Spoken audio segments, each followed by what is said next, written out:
Buenos días.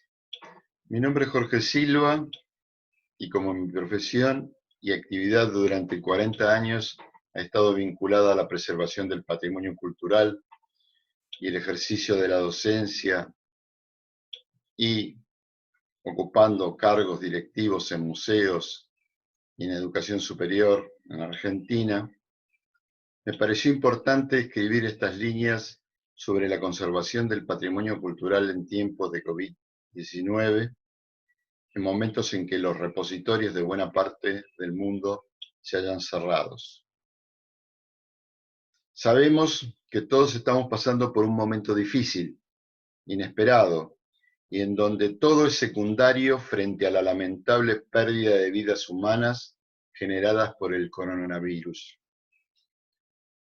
Este fenómeno, que tiene la particularidad de afectar a buena parte del planeta, se puede comparar en gran medida con las guerras mundiales o las catástrofes naturales. En este caso, se extiende de manera sorprendente en muchas regiones del mundo, muy pobladas o con gran flujo de personas. No obstante esta penosa realidad que nos alcanza a todos, hay un tema que preocupa a aquellos que estamos vinculados al patrimonio.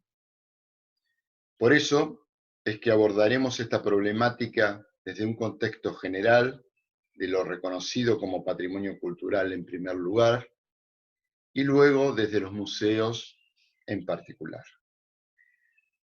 Ha llamado la atención que además del gran despliegue de profesionales y personal de la salud para hacer frente a la pandemia, luego de los periodos más críticos, en países de Europa comenzaron a aparecer muy protegidos con indumentaria, mascarillas y equipos, especialistas en desinfección de lugares públicos, para desarrollar esta tarea sobre frentes de edificios emblemáticos, esculturas al aire libre y otros espacios de circulación pública. Hay un documento español de recomendaciones sobre procedimientos de desinfección de bienes culturales con motivo del COVID-19, en donde se expresa la preocupación desde el Instituto del Patrimonio Cultural de España por las prácticas de desinfecciones que se están efectuando utilizando químicos como el peróxido de hidrógeno, el etanol y en particular productos derivados de la química del cloro. Estos pueden ocasionar efectos dañinos sobre el patrimonio cultural, ya que la mayoría de sus materiales constitutivos, desde el material pétreo hasta el textil, son sensibles a estos productos, que son fuertemente oxidantes y con gran capacidad para alterar los colores y destruir pigmentos, pátinas o capas de protección de todo tipo. A ello habría que añadir el hecho de que estos agentes y sustancias pueden tener también consecuencias nocivas para la salud humana y el medio ambiente. Se descuenta la buena intención en la aplicación de estas medidas, pero hay una circunstancia común a la mayoría de los casos, que es la falta de comunicación e información transversal entre los distintos agentes que gestionan esta situación de crisis sanitaria y los responsables y técnicos encargados de la tutela del patrimonio cultural. El material constitutivo de muchos edificios, esculturas al aire libre o monumentos emblemáticos es muy frágil y requiere políticas y modelos de intervención que los preserven de posibles alteraciones, ya que no son recuperables. Las decisiones que hoy se tomen con respecto al cuidado y preservación del patrimonio serán evaluadas en un futuro próximo, cuando todo esto pase. En esta circunstancia hay una mayor necesidad de cohesión social, sentido de pertenencia, de comunidad, grupo, que proveen los bienes culturales y es algo que necesitaremos tras estos tiempos de confinamiento y aislamiento social. Dada la virulencia de la pandemia en algunos países europeos, la práctica de la desinfección a gran escala se llevó a cabo rápidamente sin la intervención de especialistas en resguardo del patrimonio. Por el momento en Argentina no se han realizado tareas como la mencionada, pero tampoco podemos descartarlas en el futuro. En lo relativo a museos, intentaremos ahondar en las principales dificultades que se presentan para el funcionamiento de los mismos.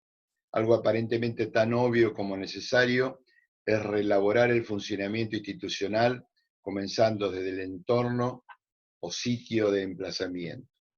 Así, generando sucesivas aproximaciones al interior, será una forma de evaluar todos los aspectos y la necesidad de realizar ajustes o intervenciones. Dado que los museos se encuentran cerrados, sin fecha cierta de reapertura, las primeras recomendaciones serían revisar minuciosamente el estado general del edificio o los resguardos que prevé la cuarentena, controlar instalaciones eléctricas, de gas, de agua y espacios, verificar posibles efectos ocasionados por lluvias y tormentas y modificaciones de la temperatura y humedad relativa ambiental. No cerrar herméticamente las áreas, salvo que sea posible ejercer un control periódico.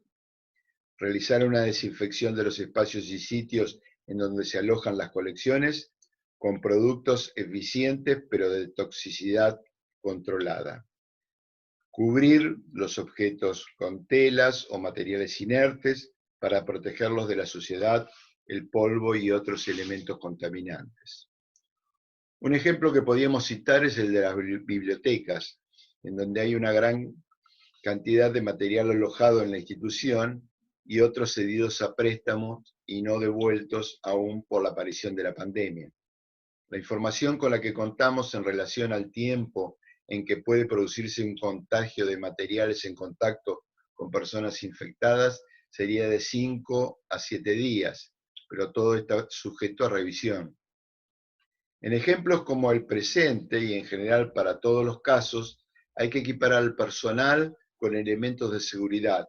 Los libros que hubieran estado fuera del fondo bibliográfico de la institución tendrían que ser puestos en cuarentena en bolsas cerradas y por lo menos 72 horas.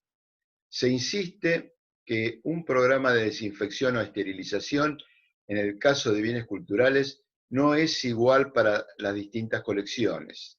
Y dada la variedad de posibilidades conocida claramente por los especialistas, es a ellos a quien hay que recurrir en primer lugar.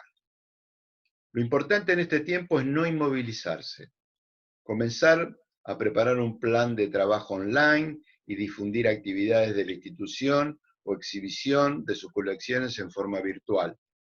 Ir desarrollando un programa de actividades frente a una posible reapertura de la institución con los condicionamientos que la pandemia impondrá. Establecer visitas periódicas del personal especializado, si las autoridades gubernamentales lo permiten, y si existen posibilidades de traslado hasta el lugar. La actividad estará restringida a trabajos muy puntuales y en donde exista sobre todo la necesidad de control. Por ejemplo, control del estado de colecciones y de todas las instalaciones en general, problemas edilicios o indicios de biodeterioro. Además de las posibilidades de actividades públicas que el museo pueda desarrollar desde su reapertura, hay que aprovechar este tiempo de distanciamiento social obligatorio para elaborar un plan estratégico para el futuro, en forma conjunta con los especialistas de trabajo del museo, integrando también y comprometiendo a todo el personal de la institución. Ajustar todas las políticas de desarrollo y protocolos posibles en materia de administración y gestión, política de colecciones, presupuesto o modo de generarlo, un posible programa de exhibiciones temporarias y equipamiento flexible adaptado a distintos espacios o colecciones. En lo que se refiere al trabajo interno, investigación, puesta al día de la documentación de colecciones e inventarios, ajustes en los distintos reglamentos del museo, de la asociación de amigos, protocolos vigentes, etc. Poner en práctica algo tan necesario y postergado por un gran porcentaje de los museos, como son el laboratorio y el taller de conservación. Definir cómo serán en el futuro los depósitos o reservas de las colecciones. Pensemos capitalizar este tiempo, en el que la posibilidad de acercamiento virtual es mayor, para socializar con la comunidad, intercambiar y pensar juntos propuestas para el futuro que promete ser cercano. Promover, si es necesario, reuniones virtuales con referentes o vecinos de la comunidad más próxima al museo, para que lo sientan como propio, ya que es como una segunda casa, en donde se atesoran sus orígenes y probablemente el de sus ancestros, sus recuerdos, su identidad. Ellos también, a la hora de pensar cómo financiamos determinado emprendimiento, se sentirán orgullosos en ayudar a obtener recursos para lograrlo. Este acercamiento también servirá para conocer profundamente las inquietudes comunitarias, sus necesidades, anhelos, preocupaciones y propuestas. Es una buena oportunidad para invitarlos ya no como espectadores solamente, sino también como actores y, ¿por qué no?, como autores de procesos gestados en forma conjunta. Y cuando el museo reabra sus puertas, pensar en una salida para realizar una lectura de su propio patrimonio cultural, las circunstancias de su ciudad, a fin de redescubrir y valorar todo lo que tiene de identitario, sus viviendas, sus sitios, monumentos, paisajes, por los que pasan a diario y miran sin ver.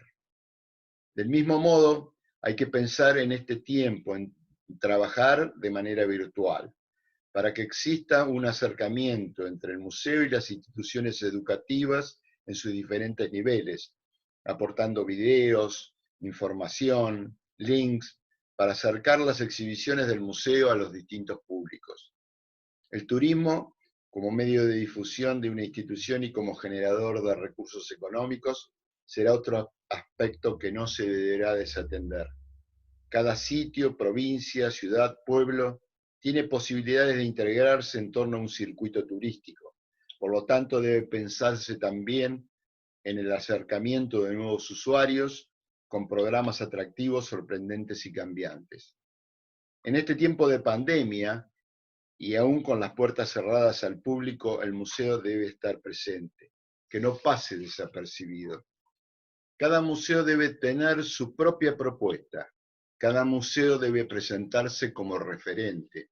En una palabra, ser diferente. Por último, aprovechar este tiempo de parcial receso para entablar relaciones con organismos de características similares, cercanos o no, a fin de generar un intercambio que pueda enriquecer a todos los que participen. Bueno, si estas sugerencias ya han sido contempladas, aunque sea en parte, por su institución, es un indicio de que cuenta con una buena organización. De lo contrario, será oportuno no perder el tiempo. Hay mucho por hacer. Manos a la obra. Muchas gracias.